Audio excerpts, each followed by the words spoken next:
I got that California.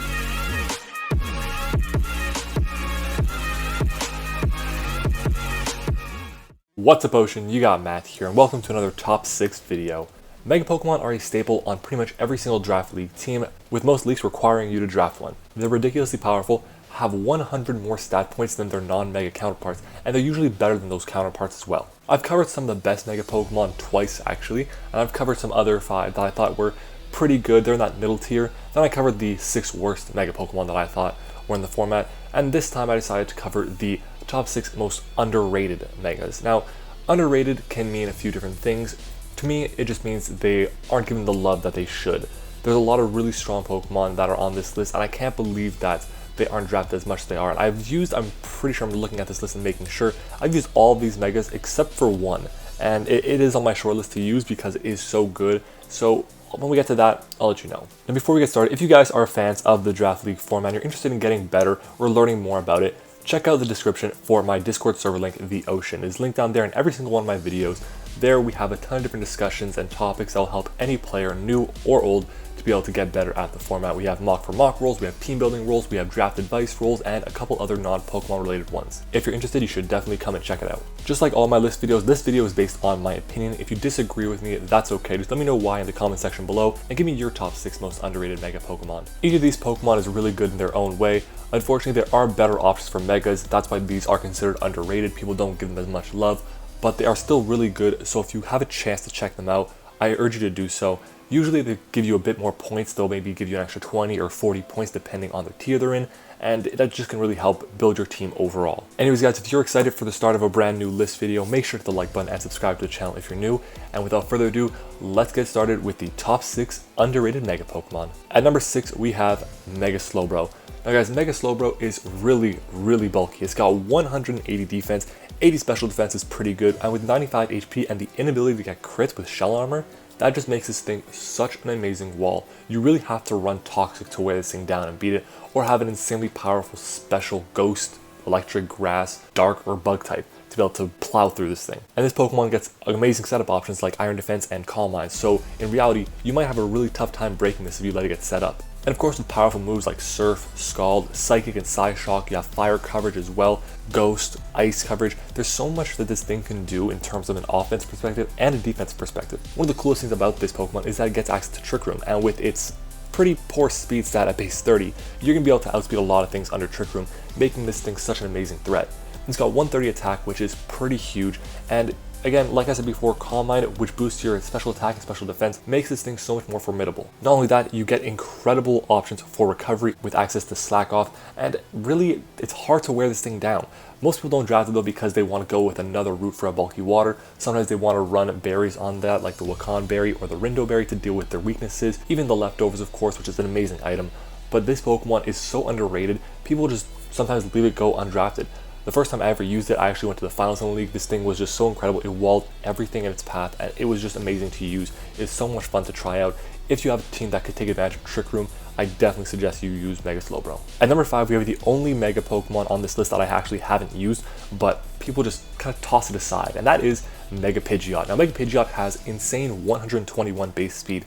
That's so freaking fast. It's got access to 2 immunities, being Ghost and Ground, which is still really useful. Both types have very few resistances.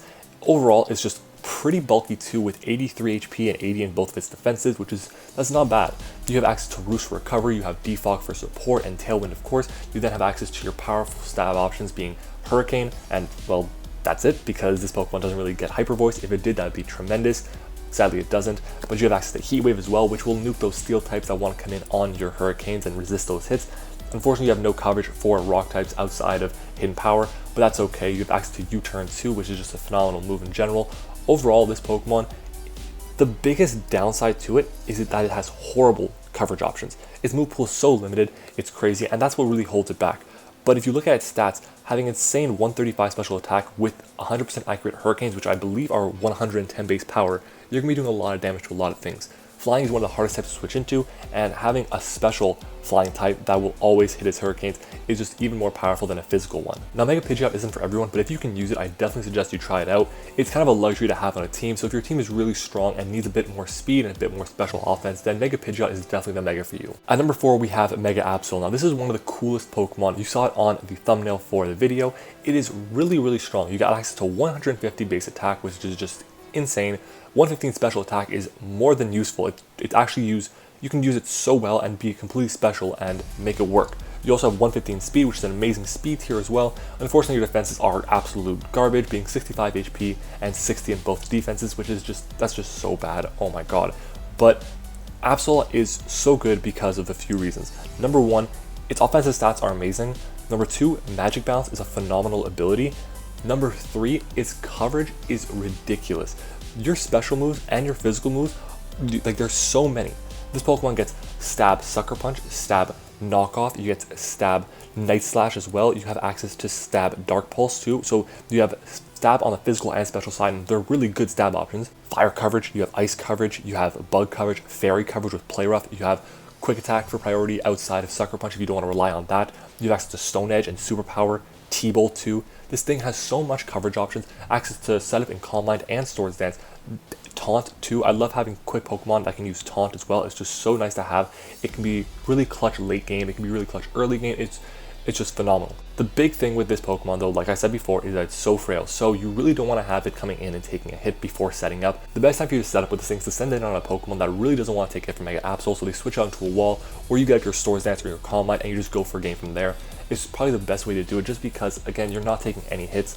Overall, Mega Absol has so many good things about it. You can run Justified before Mega Evolving. That'll make it so that if you get hit with a knockoff, not only will it do very little damage, but you'll get a +1 boost in attack, boosting your physical type moves, and that's just, it's so powerful, it's so strong, and of course, the mind games with Sucker Punch are so amazing. If you're really good at those 50-50s, then go for it, definitely pick up Mega Absol. I'm really bad at those 50-50s, so I'm not going to talk about it too much, but yeah, Mega Absol is so good, and if you have the chance to check it out, go ahead and do it. At number 3, we have Mega Ampharos. This is another Pokemon that I've taken to the finals of a league. It was a lot of fun to use. It's got some interesting sets it could do. I can definitely understand why people would have this on their list. I can definitely see why people would think it's one of the worst Megas, but I loved it. It was so much fun to use, guys. It's got great typing of Electric and Dragon, the only other one being, Zekrom. So it's really, really strong in terms of that. In terms of typing overall, you resist electric moves 4 times. Even though you're not immune to them, having the option to resist electric moves is really nice to have. Obviously, your defenses and your HP are sky freaking high. 90 HP, 105 defense, and 110 special defense is so fat when you can run moves like Cotton Guard and then be specially defensive, and you're not going to die. Of course, you can also run Rest and Sleep Talk. You have great stab options in T-Bolt, Volt Switch. You have access to Focus Blast and Signal Beam, and that's sadly pretty much it though. In terms of the special side, if this thing got fire coverage outside of Fire Punch and Hidden Power Fire, this thing would be crazy good. If it got something like grass coverage like Energy Ball, that would be amazing. But unfortunately, it doesn't. Your best option for a different quote-unquote special move is Power Gem. And yeah, that can be useful at times to deal with fire types. It's just not the greatest thing in the world. Your coverage options really suck. Your recovery options suck too. But Mega Ampharos doesn't always need them. You can run an agility set. With your 45 base speed, Agility Ampharos can still do a lot of work. I believe it can outspeed base 110s or 120s, if I'm not mistaken, when you're at +2 and you're a jolly nature or a timid nature. It does a lot of things really well, but it doesn't do them amazingly because it doesn't have that recovery, or it doesn't have that great coverage options. But you have 165 special attack.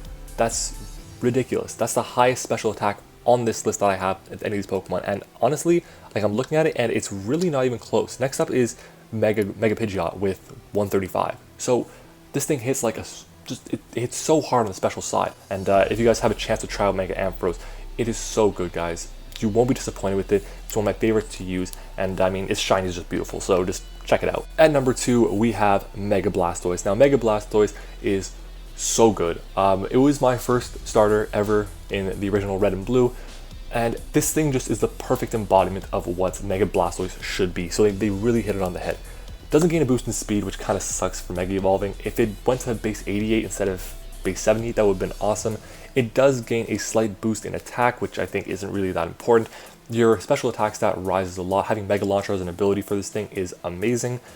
Then you have your defenses. 120 defense, 115 special defense, that's pretty bulky. But again, no recovery. If these Pokemon got recovery options, they'd be so good. And that's kind of why they are put on this underrated list, because a lot of people don't like that they don't have any way to heal off damage that they take, because a lot of the time they do want to come in and take some hits for you. Mega Blastoise though is an amazing hazard remover. It is probably one of the best ones in the entire game just because of its overall bulk. It has the ability to pressure those monsters that want to defog and that want to set up rocks, and you can just blow them back with whether it's stab water pulses or scalds. You can go with dark pulse or aura sphere, ice beam, Dragon Pulse, whatever it is. All these Pokemon that want to come in and take a hit from Mega Blastoise or that want to set up rocks on you, Mega Blastoise can really pressure all those Pokemon. Its typing overall is excellent. Water is one of the best types in the entire game. It's one of the most abundant typings in the game, but that doesn't mean it's not that good. It's actually amazing. 2 weaknesses is great, a couple resistances is nice. It's the beginning of a great water, fire, grass core, and look, I love Mega Blastoise's design. I love everything about it. I just wish it got recovery outside of Rest, because Rest Mega Blastoise isn't really a thing. Mega Blastoise is one of my favorite Megas to use. It just works so well with a ton of different teams. Unfortunately, I've been playing a lot of Ubers Leagues, and in Ubers Leagues, it's really kind of not as... It doesn't hold its own in Ubers Leagues, but in a standard league, it's going to get the job done. It's going to get the job done amazingly, and you are not going to be disappointed. And finally, at the number 1 spot, we have Mega Aerodactyl. This is one of the coolest Pokemon in the entire world in my opinion. I love this thing's design. I love everything about it. It is wicked fast at base 150. It's wicked strong with base 135 attack plus Tough Claws. It's just crazy.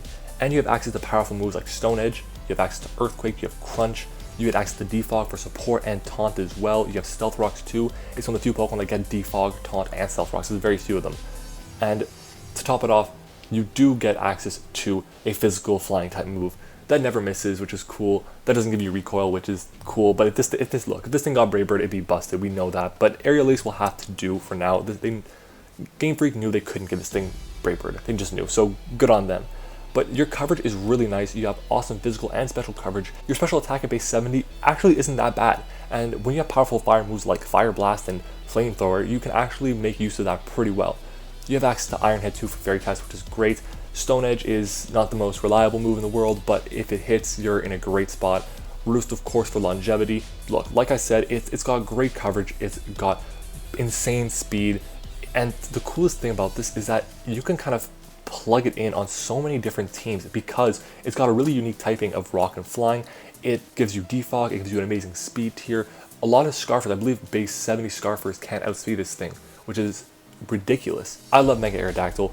It is something that I want to try out again. I use it very, very limitedly. This is the most underrated Pokemon that has a Mega Evolution, 100% to me. And if you guys want to argue with me about it in the comments down below, that is fine by me. We can definitely go ahead and do that because no one's changed my mind on this. I love this Pokemon. I think you guys should definitely try it out. It is one of the best Pokemon, especially because you're pretty much going to be gaining back some points because of that. People usually say, oh, it's a Mega Tier 2 or a Mega Tier 3 maybe, and you'll gain back 20 or 40 points from it. That's just awesome, guys. If you have the chance to check it out, give it a try. You will not be disappointed, just like any of the other Pokemon on this list. Anyways, guys, that is my list. If you liked the video, make sure to leave a like on the video, and of course, subscribe to the channel. Make sure to share the video as well. If you share it on Twitter and at me at @MattOshea, I will like the tweets and thank you personally for the support. Also, guys, if you have any suggestions for what I should have had on this list, you can let me know in the comments down below. I would love to hear your thoughts on what I had and what you would have on your list instead. Once again, I want to thank you guys for watching this video. I hope you enjoyed it, and I will see you all next time.